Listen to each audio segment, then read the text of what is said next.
Hello guys, welcome to the banking blogs of Rishika. तो सबसे पहले तो जहाँ जहाँ स्टेट में बहुत ज़्यादा ठंड बढ़ गया है वो मतलब एकदम ख्याल रखें अपना। सडनली एकदम मौसम करवट हो ले लिया है। जैसे कि बिहार में जो लोग रह रहे हैं जहाँ पे मैं हूँ, अभी बारिश हो रही है। तो आप सोच सकते हैं, एक तो ठंड ऊपर से बारिश, तो एकदम ही वो मौसम हो गया है। कुछ मतलब होता है ना, ठंड अचानक से सडनली बहुत ज़्यादा बढ़ जाना, वैसी वाली ठंड है। और उस बीच यहाँ पे आईडीबीआई एग्जीक्यूटिव का आज पेपर था जो कि ओवर हो गया है। जिन्होंने भी दिया होगा उनको ये चीज़ पता होगा कि आज जो भी शिफ्ट थे, जिसके हिसाब से आई थिंक एक ही शिफ्ट थे, मुझे नहीं लगता है दो शिफ्ट थे। तो आईडीबीआई एग्जीक्यूटिव ने अपना पेपर ले लिया है 30 दिसंबर। जिन्होंने भी फॉर्म फिलअप किया होगा उनका पेपर ओवर हो गया है। और कल जिनका जैम का पेपर है, जूनियर असिस्टेंट मैनेजर, सबसे पहले तो उनको ऑल दी वेरी बेस्ट। कोई चीज़ प्रिडिक्ट करके मत जाइए। आप सोच रहे होंगे क्यों ऐसा बोल रही है, तो ये मैं इसलिए बोल रही हूँ कि मैं सेल्फ गिवन एनालिसिस आपको देने जा रही हूँ। मतलब मैंने ये जो पेपर है फेस किया है। मतलब कुछ पेपर्स ऐसे होते हैं, जैसे कि एसबीआई अप्रेंटिस का डाला था तो वो किसी फ्रेंड से पूछा था मैंने। लेकिन जब मैं पेपर खुद, कोई भी एस्पिरेंट या कोई भी पेपर जब खुद देकर जाता है, देने जाता है, तो वो एनालिसिस एक टॉप लेवल का होता है। क्योंकि वो मतलब ये नहीं कि आपको बढ़ा चढ़ा के कोई दोस्त से पूछा तो बना दिया, जो होगा एकदम एक्चुअल बताएंगे। मतलब ये नहीं कि इजी टफ बता दिया जाए, टफ इजी बता दिया जाए। तो इस मतलब एग्ज़ाम, अभी जो एग्ज़ाम जो ले रहा है उससे एक चीज़ तो क्लियर है कि कोई कुछ भी प्रिडिक्ट करके मत जाइए। प्रिडिक्शन इन द सेंस कि अगर मैं एग्जीक्यूटिव देने जा रही हूँ, सपोज एक एग्जांपल बता रही हूँ, या कलर का पेपर देने जा रही हूँ, तो पक्का पीओ से तो बहुत ईजी आने वाला है। तो कोई ज़रूरी नहीं है, ऐसा ऐसा बिल्कुल भी नहीं है। तो ये तो मैंने इसलिए बोल दिया एक छोटे में, लेकिन फिर भी मैं आपको बताती हूँ कि कैसा था पेपर का लेवल, क्या था, सब जीए कैसा था, जो कि सब ऑलमोस्ट पूछ रहे होंगे लोग, मतलब दिमाग में सबके होगा। क्योंकि होता है ना, अटेम्प्ट्स जब कम होते हैं या ज़्यादा होते हैं तो लोगों का क्यूरियसिटी भी उसी लेवल का होता है। तो मैं फटाफट सब्जेक्ट वाइज आप शुरू करती हूँ, तब तक फटाफट प्लीज़ अपने इस चैनल को सब्सक्राइब कीजिए, शेयर कीजिए गाइस। तो सब्जेक्ट वाइज मैं ये बताती हूँ सबसे पहले आपको कि लास्ट ईयर से पेपर सब पूछ रहे हैं कि क्या टफ था, इजी था या फिर सेम था। तो मेरे अकॉर्डिंग लास्ट ईयर, मतलब लास्ट टाइम जो पेपर हुआ था, जो कि इसी साल हुआ था, उससे पेपर का लेवल ज़्यादा था। ठीक है, मुझे मैं बता रही हूँ जो कि मतलब होता है ना कि एक आसपास के स्टूडेंट से या खुद से, वो चीज़ मैं आपको बता रही हूँ। लेवल ज़्यादा था।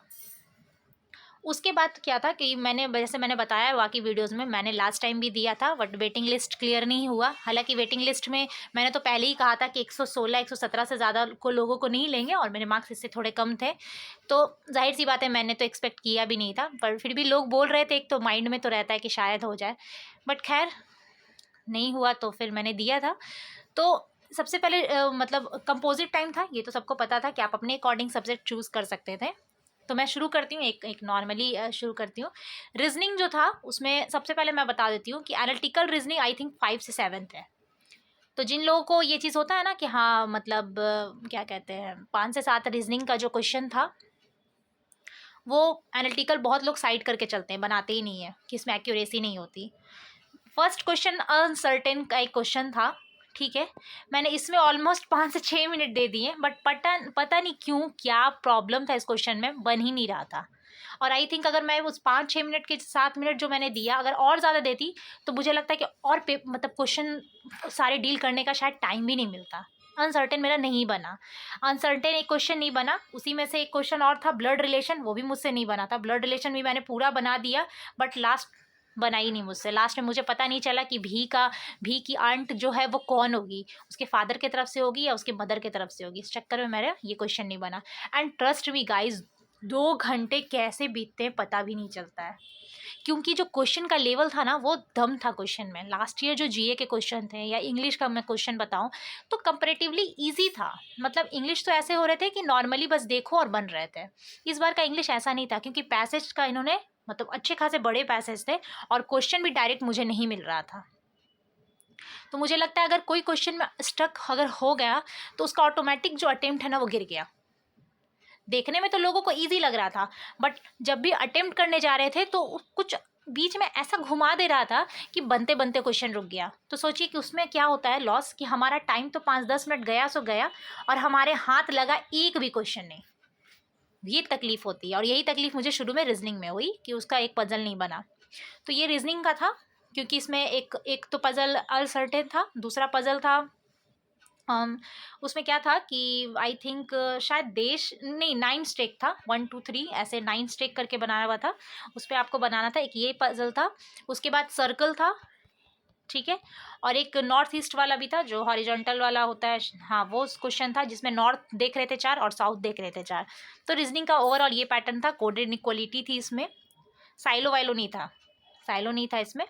तो इस तरीके का रीजनिंग का ओवरऑल क्वेश्चन था। तो रीजनिंग क्वेश्चन बस वही है, मैंने पहले कह दिया ना, फर्स्ट एक ही लाइन में मैंने कहा कि क्वेश्चन स्टक करने वाला था, जो अटका उसका अटेम्प्ट गिरा है, जिसका जो भी स्टक नहीं हुआ उसका अटेम्प्ट थोड़ा अच्छा रहेगा।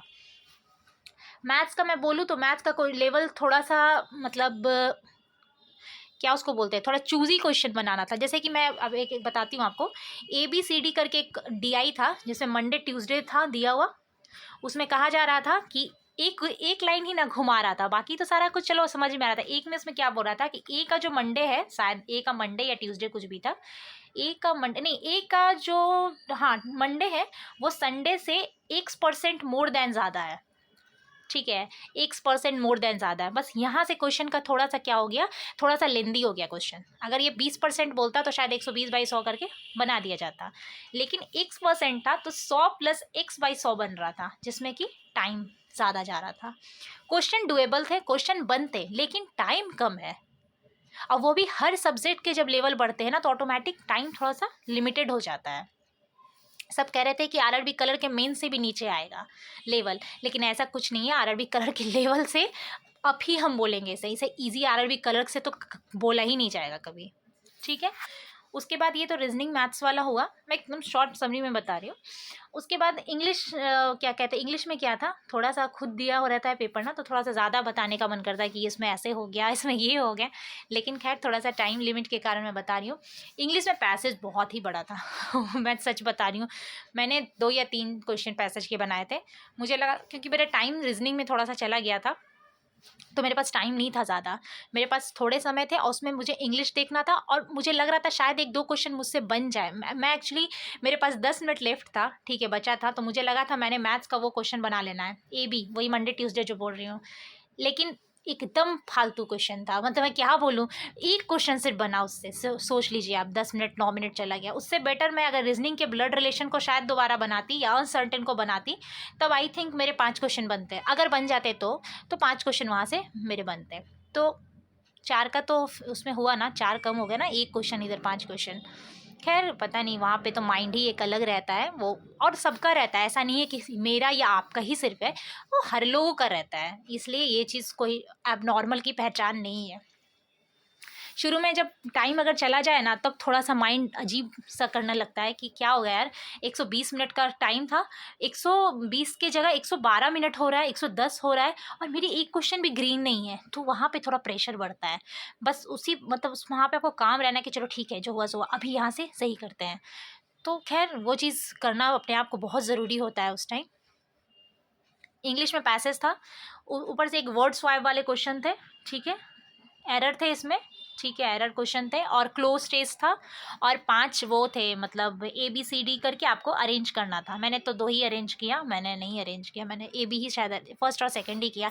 एक्चुअली लास्ट टाइम क्या हुआ था कि मेरी इंग्लिश में थोड़ा मार्क्स कम होने की वजह से ही मेरा नहीं हो पाया था, जैसा मैंने बताया था ना कि इंग्लिश में मैंने बनाया था, और जबकि इंग्लिश बहुत ईजी था लास्ट टाइम जो था बहुत ईजी था, फिर भी इंग्लिश गलत हो गए थे, इसलिए मैंने इंग्लिश को लिमिटेड ही बनाया, इंग्लिश ज़्यादा नहीं बनाए मैंने। तो ये हो गया रीजनिंग, मैथ्स और इंग्लिश। अब आती है GA एंड कंप्यूटर GA को तो मतलब एक बेवफा वाला टैग मिला ही हुआ है हर की तरफ से। तो खैर वफाई बेवफाई तो चलती रहेगी, हमारा काम है कि बस कर ले मोहब्बत इतना कि कटअप पार हो जाए है ना। तो GA में क्या था क्वेश्चन कि GA का क्वेश्चन मोस्ट प्रोबेबली क्वेश्चन ये था कि अक्टूबर, नवंबर, दिसंबर, आप सोच सकते हैं 30 को आपका पेपर है और दिसंबर से क्वेश्चन भी बहुत सारे थे यार, बहुत सारे। और पता नहीं वो एक क्वेश्चन ही मुझे आ रहा था दिसंबर का, वो भी मैंने कन्फ्यूज़न में मतलब डाला नहीं। मैं तो ये तो पता नहीं क्या, ये तो मैंने कहा ये तो होता है कि छोड़ दो वो सही, जो कर दो वो इधर उधर। एक था उसमें क्वेश्चन कि अमृत राज शायद, हाँ कुछ था, इनके साथ एक हॉल ऑफ फेम में किसी और को भी मिला है, ये था। तो ये मैंने नहीं लगाया क्वेश्चन, लाइन जो भी था ऑप्शन मैंने नहीं लगाया। इस तरीके के बहुत सारे क्वेश्चन थे, कंप्यूटर थे।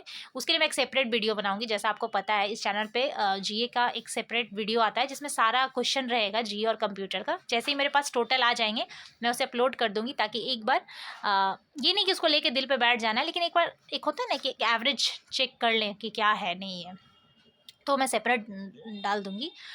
और जैसा कि कंप्यूटर ने लाज बचाई, ऐसा स्टूडेंट निकलते हुए बोल रहे थे। मेरे बगल में जो थी उसका तो खैर बहुत ज़्यादा अटेम्प्ट था यार, मैंने तो उसके अटेम्प्ट ही सुन के मेरे तो मतलब पैरों तले ज़मीन खिसक गया यार, इतने अटेम्प्ट कैसे हो गए। तो अटेम्प्ट तो रीजनिंग मैथ्स तो खैर आसपास ही थे उसके भी, लेकिन जीए और इंग्लिश उसने बहुत भयानक बनाया था। और जीए में भी कहा उसने कि नहीं मेरी एक्यूरेसी ठीक है, but I don't know, last year तो कट ऑफ शायद 124 गई थी, इस बार का पता नहीं कितना जाएगी। तो ये मेरे अकॉर्डिंग ये पेपर था। ओवरऑल मैं एक लाइन में ये बोलना चाहूँगी कि लास्ट ईयर से पेपर का जो लेवल था वो ज़्यादा था, इसलिए ये सब बातों पे पता रही है कि हाँ पेपर बहुत इजी था, इस साल भी, पिछले बार ऐसे था वैसा कुछ नहीं, पेपर का था लेवल, मैंने दिया था लास्ट ईयर, बस लास्ट टाइम, तो बस उसी एक्सपीरियंस से मैं आपको बता रही हूँ। और लोग अटेम्प्ट पूछेंगे तो मैं क्या बताऊँ अटेम्प्ट, आप प्लीज़ कमेंट कीजिएगा कि आपके अटेम्प्ट क्या रहे, जो भी आईडी एग्जीक्यूटिव का पेपर जिन्होंने भी दिया हुआ, इंडिविजुअली ज़रूर बताइएगा। एंड कैटेगरी बता भी, कैटेगरी में तो होता है डिपेंड, तो ऑब्वियस ही बात है कैटेगरी होती है। आई थिंक 124 ओबीसी की गई थी एंड 126 और 29 समथिंग, मुझे अच्छे से याद नहीं है, जनरल की गई थी। तो 3-4 मार्क्स इधर उधर रहते हैं, बट आई डोंट नो इस बार क्या होने वाला है। तो आप कमेंट कीजिएगा कि आपकी कितनी रही, मतलब अटेम्प्ट कितने रहे और ओवरऑल कितने रहे। और जिनका कल है उनको ऑल द वेरी बेस्ट। मुझे तो अटेम्प्ट मैं क्या बताऊँ यार, मैं बता ही देती हूँ, वरना मुझे पता है लोग बोलेंगे कि आपके अटेम्प्ट कितने रहे वो बताइए। तो मेरे ये इस टाइप से अटेम्प्ट है। रीजनिंग में मेरे अटेम्प्ट थे 100, सॉरी मैं ओवरऑल बता रही हूँ।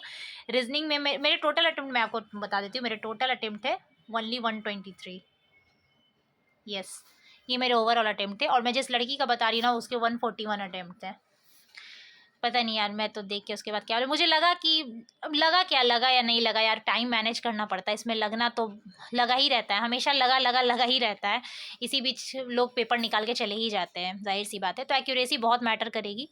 मैंने ज़्यादा आई थिंक बस वहाँ पे थोड़ा मुझे लगा कि मैथ्स आई थिंक मैं वो डीआई में नहीं लेती, इधर अगर मैं पजल बना लेती तो मुझे 3-4 क्वेश्चन एक्स्ट्रा मिल जाते हैं, वो भी एक्यूरेसी वाले हैं। जीए के क्वेश्चन से मच बेटर दैन आप रीजनिंग मैथ्स का बनाओ। खैर रीजनिंग में मेरे 44 थे और इंग्लिश मैंने बस 22 बनाया है।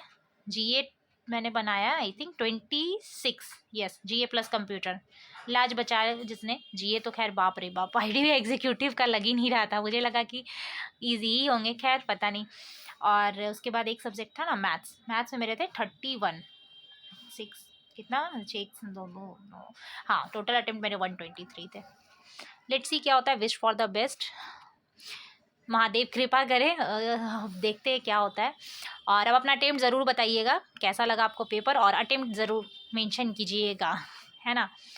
तो थैंक यू सो मच। और जिनका कल पेपर है उनको all the very very best, आराम से जाइए। एग्जीक्यूटिव का अब ऐसा पेपर आया तो पता नहीं जूनियर असिस्टेंट मैनेजर का क्या करेंगे लोग, हालांकि कुछ ऐसा इशू नहीं है, कभी कुछ भी कर देते ये लोग। मुझे याद है एक साल आई थिंक उनका ही ज़्यादा अच्छा पेपर था एग्जीक्यूटिव के कंपेरिजन में, बट फिर कटअप भी तो उसी अकॉर्डिंग जाती है, ये भी तो है।